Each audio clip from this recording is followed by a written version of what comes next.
Jeffrey, why are you covered in Christmas decorations? So I bought this tree for the set, right? And it said easy install, but clearly I'm having a problem with installation. Well, didn't you think about looking at the directions? I'm a dude. Do we ever look at the directions? That's what we always should be doing, right? Oh yeah, but it got me thinking. This is like, you know, when you read a whiskey label and it always says one thing, but it turns out to be something else. So clearly we aren't experts at Christmas decor? Christmas decor? Yeah, clearly not. But we are at reading labels on a whiskey bottle. That's right. So I think today we should talk about, you know, once I get this off of me, how to read a whiskey label. He just admitted we were experts. No, I didn't. So, reading whiskey labels and knowing what it really means? Right after this.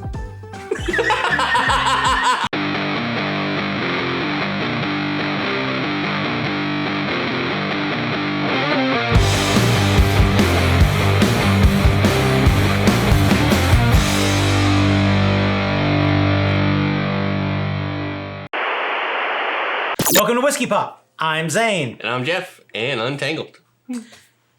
You are untangled. I finally got all that put away. We'll put up Christmas decorations later. In the meantime, we got whiskey labels to talk about. We have, yes, quite a bit of things to talk about when it comes to the labels on a whiskey. Because a whiskey label can be confusing, right? Right, because not necessarily everything on there is factual and then or some, accurate. And then some stuff is, right? Well, yeah, you have the quintessential things that need to be on there. So we thought today we would talk about the things that are maybe do belong on there. And some of the things that they put on there that shouldn't be. Yeah, so before we do any of that, we have some whiskey. And what are we drinking today? I have no idea. Evan Williams, 1783 small batch. I mean, here's the thing. Am I going to be excited about this? Hey, it's extra aged. It's extra aged. Expertly crafted. Evan Williams, they actually have a small batch. I know, we're getting ready to find out. Let me crack this. Wait a minute. Twist it up.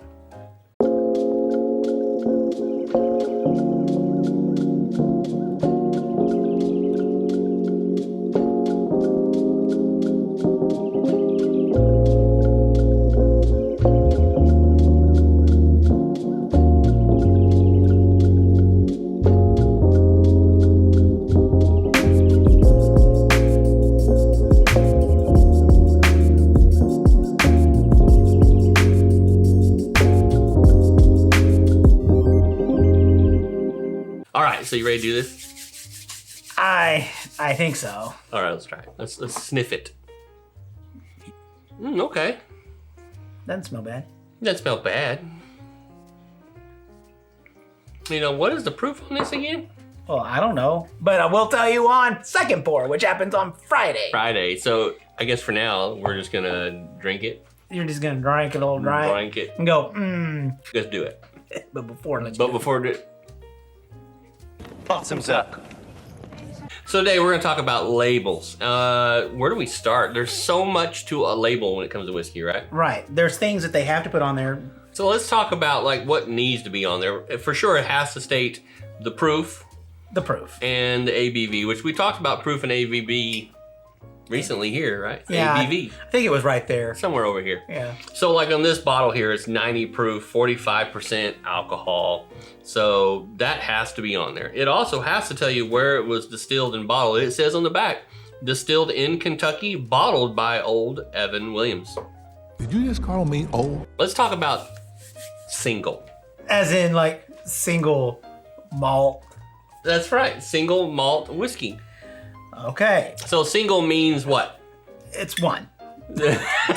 One is the loneliest number. Single means it was produced in a single distillery in a single process. Yes. And generally it's malt, single grain. Yeah. In this case, it's single malt whiskey, so that means only malted barley was used in a single processing. That's it. That's what it's supposed to Now, be. single though can also mean single barrel. Right, which of course Means something completely different. yeah, that's where it came from, one barrel. And they may or may not have split it with water. That's right. So whatever came from that barrel is what you get. So that's why you get single barrel. And those are the ones that singularly might taste different from the other one. That's right. Now there's a big difference between single as far as when you're talking about like Scotch. Yeah. And then like single barrel when you're talking about just what came out of that barrel. So they'll get maybe 200 on the average bottles out of that barrel. And they may cut it with water. Yeah. So what is blended?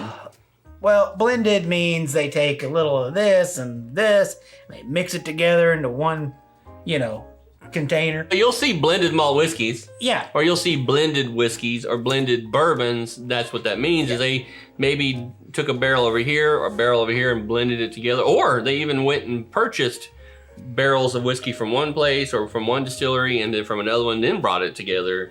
So blending kind of opens the whole door of pathway for that everywhere. Here, anywhere. So then there's something like maybe triple distilled. Triple distilled. So what's that mean? Well, they're alluding to the fact that they distill it 3 times. That's right, and usually pot stills. And you normally see this on Irish whiskeys. Yeah, pot stilling is not a cheap way to process whiskey. No, what they're trying to do is they think that triple distilled in a pot still makes it a smoother whiskey. I mean, it's what they think it does, but come on, let's face it, it's what it does. I don't know, this smells... It's what it does. This smells pretty smooth. It's smooth. It really does work. So, and there are actually some bourbon makers who are now doing pot stills. I think even a Woodford Reserve is done that way, right? Ding, ding, ding. I have no idea. We'll have to look that up. I know there is some manufacturers doing triple distilled or pot stilled in the United States. Yeah.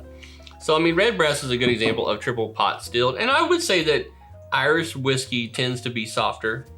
Oh, because of that process. We even commented on how easy drinking it is. It's super easy to drink, I think, because of that process. Easy peasy lemon squeezy. Right. So now another thing we might see is like cask strength, barrel strength, or was it barrel proof? Barrel proof. So what's that mean? They're alluding to the idea that what the barrel is what you got in the bottle. So no, that's right. So like they empty that barrel, they don't add any water to it. That's what they're saying. It doesn't get cut. It just goes straight from barrel to bottle. It doesn't mean it's not filtered though. Well, it would have been filtered before it went into the barrel. Yeah, but the process that we're talking about here means that you're getting whatever is in that barrel. Whatever's in the barrel. If it is hot and spicy, and you're going to see that denoted on the label. They're going to have from barrel to barrel it'll be a difference, right? ABV. So like in the case of this Heaven's Door, this is a 125.1. Mm-hmm. Now, it's interesting because like Old Ezra 7, that too is a barrel strength whiskey, but it is always at 117 proof. That kind of creates some confusion, does it not? Yeah. How is that? How is it always 117 in every barrel?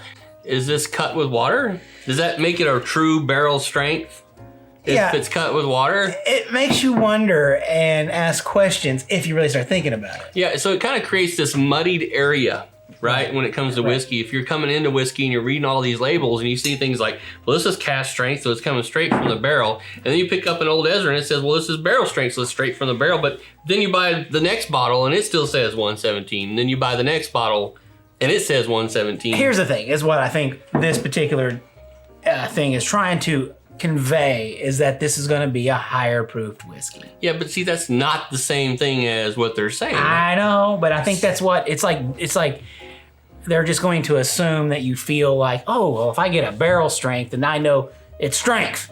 It's going to be stronger. It's stronger, right? Yeah, that's where. And maybe that's where they're getting away that it's not a barrel proof, it's not a cask strength, it's a barrel strength. That means it's similar to a strong barrel whiskey. It's not a barrel select. Yeah, well, that's completely different. That's where they went and picked the barrel, and then that's the barrel that gets bottled and they sell it. Yeah, who knows if they add water to that one either. I mean, okay. It gets crazy, right? Come on, don't be crazy. There's also such a thing as age statement whiskey. Right. So in this case, like in this Old Ezra, it says age 7 years, which that means that all the whiskey in there is at least 7 years. So that's the youngest whiskey in there. That doesn't mean it's only 7 year. That means they could have put some 8 years, some 10 years, some 12 year in this, but the youngest whiskey in there is 7 years. So when age statement comes out, you'll see like age statements of 6 to 8 years. At least 6 years is in that. But Right. Blanton's, I think, is that kind of that way, right? Isn't that like an 8-year whiskey? But there's some 12s and some. Yeah, to make definitely that's how they make the blend for itself. But it's age statement also, there is a portion where you can't say it's age statement. It's too young. Well, that's non-age statement whiskey where they're not making an age statement. Right. And so you're looking at, you don't really see a 4-year whiskey and then labeling it as an age statement. For sure, it would be like a bottle and bond. We know a bottle and bond is a 4-year age statement. What they're wanting to say is, but they're not always saying that. We're making a statement to let you know how old this is. It's like the bottle and bond is the age statement. Yeah. But there are bottle and bonds out there that are, this is a 10-year bottle and bond. We just had one recently. This is a 12-year bottle and bond. Now that's an age statement whiskey. Well, the thing is that, like we talked about, bottle and bond, there's a minimum. 4 years. That's the thing. So then that becomes an age statement whiskey. And the label will generally convey that. Yeah. Hit me with it. Just give it to me straight. It's a very basic term we hear a lot, and that is Kentucky straight bourbon whiskey. You see it on tons. I think this is on this one here, right? Yeah, it's the way they say that basically it's a bourbon. I think that's what made people think that all bourbon has to come from Kentucky. Well, yeah, it's because of that Kentucky straight bourbon. But then you see things like Smoke Wagon. Oh yeah, that's it, out of Nevada. That's a straight bourbon whiskey. It's not Kentucky straight bourbon whiskey. Right. But it's a straight bourbon whiskey. Now you have a finished whiskey. So what the hell does a finished whiskey mean? Well, did they rub some magic juju on it and, make it great? So in the case like 3 Chord, this is a finished whiskey. They finished it in Pinot Noir barrels. What that means is they aged it for a certain amount of time. Right. And then they spent a few months dumping all those barrels into used barrels of Pinot Noir. Which is a wine. And again, the finishing techniques can be in all kinds of ways. Oh yeah, we've seen it in cognac casks. We've seen it in rum casks. We've seen it in port. We've seen it in all kinds. Right. And the finish, like even when they're talking about finishing them, like the Mazzanara cask stuff. Yeah, no, that usually is in the cask when they age it, but then we've seen some people finish it in Mazzanara cask, like Broken Barrel has done theirs in Mazzanara. So it's kind of it's just letting you know they're trying to take an extra step. Or I think that's where crafters separate themselves. Yeah, right. They're like, if they're just making regular bourbon, it tastes like all the other bourbon. But if you can finish it in something, that makes you stand out. Right. So we're seeing a lot more of that. And it doesn't mean it stands out good either. But sometimes it does not mean that. Oh, you were finished. Oh, well, allow me to retort. Are there words on labels that kind of make your WTF stop and go, what? Is it a small batch? Okay, so Elijah Craig small batch. Do they make anything small batch? A small batch for Elijah Craig is not really a small batch. Like 200,000 barrels isn't really a small batch. That's right? Or not 200,000 bottles. That's not really a small batch. 200 is. bottles would be a small batch, maybe. But I mean, is that really a small batch? It's a relative term. It's small, So like everything on their bottle says small batch. I don't think I've ever seen Elijah Craig not say small batch. So I'm like, I think that's kind of a term that's being thrown around that doesn't really mean it gets what it somebody means. who's looking to buy whiskey and they're like, oh, hey, this is a small batch. That's got to be special. I don't think I'm special. My mother always said I'm not special. So like, see words like premium. Yeah. Okay, so like, I'm not to bash on 3 Chord because it's a really good whiskey. I would say it's premium. But it says premium on here. So tradition respected, future defined, premium craft spirits. Oh, it's also handcrafted and small batch on top. They're like throwing every buzzword on this label. However, you gotta throw it to them. It's because they're wanting to let everyone know, hey, we know there's a tradition here. And we're following it. And we just don't want you to think we're making bad whiskey on it. We are actually making something special. Oh, in the same no. In the same case, it's not though extra aged. However, you know that Evan Williams is a small batch, right? It's extra aged. It's expertly crafted. So are they normally hiring, like people who don't have an idea how to make whiskey? Usually not. Does that mean our show is expertly hosted? Oh yeah. See? Labels, man. Labels. Some of them are true. Others not so much. You can't handle the truth. Okay, so then you see words like vintage. Ooh. Reserve. Reserve. Do those really mean anything? Yeah, like, is it reserved? Does it come from our reserve, or are we going to reserve it? Or do they mean reserved as it's just not too bold? Isn't all It's whiskey not out reserved there. for like has to sit over here and age for like a certain amount of time? It's reserved, isn't it? Bottle and bond is reserved because it has to last for 4 years before it can be bottled. So isn't everything reserved? It could be, depending on how you want to use it in a sentence. And then handcrafted. Is handcrafted really just manufactured? Well, no, there's some guy going, What's he doing? You can't just rub two sticks together and... This list goes on. So I can understand somebody coming into whiskey and they see all these labels and like, yeah. a lot of what I think is on a label today is marketing jargon. Well, it's straight up just jargon. So you know the best way to figure out what is to drink and what not to drink? Try it.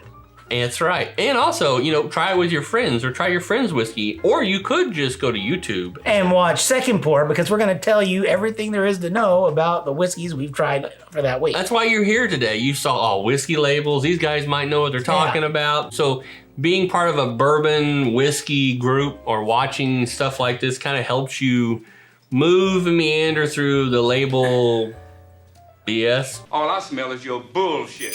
So I gotta admit something. Uh-oh. I wrote that letter to Santa Claus. Oh, my God. What? Yeah, okay, you wrote I haven't heard back. Surprise, surprise. So I got on Google Okay. and I found Santa's phone number. Did you realize how easy it is to find Santa Claus's phone number if you just do a search? Yeah. It's like public knowledge. 1-800-Macy's? No, this is Santa's number. I called it. Okay, here, trust me. Listen, this is the number I called. Santa's gonna answer. See? Merry Christmas! This is Santa Claus, and Told you you. have reached my personal hotline. Personal hotline. Please deposit $3.99. No. Santa doesn't charge you to call him. So I called, left a message. I'm sure now Santa's gonna show up on the show. Okay. Well, you know what? I hope he does, because... All right, In the well, meantime, you guys be sure to like, share, and subscribe. get down in the comments below and convince Zane that I'm not crazy. And you know what? If you want to know what we're coming out with next, be sure to ding our dong. Yeah, or just watch Second Pour this Friday where we will review I don't know. I just like saying ding my dong. and William 1783. In the meantime, you guys should be geeky this week, and we'll see you on Friday for Second Pour. Cheers. Cheers.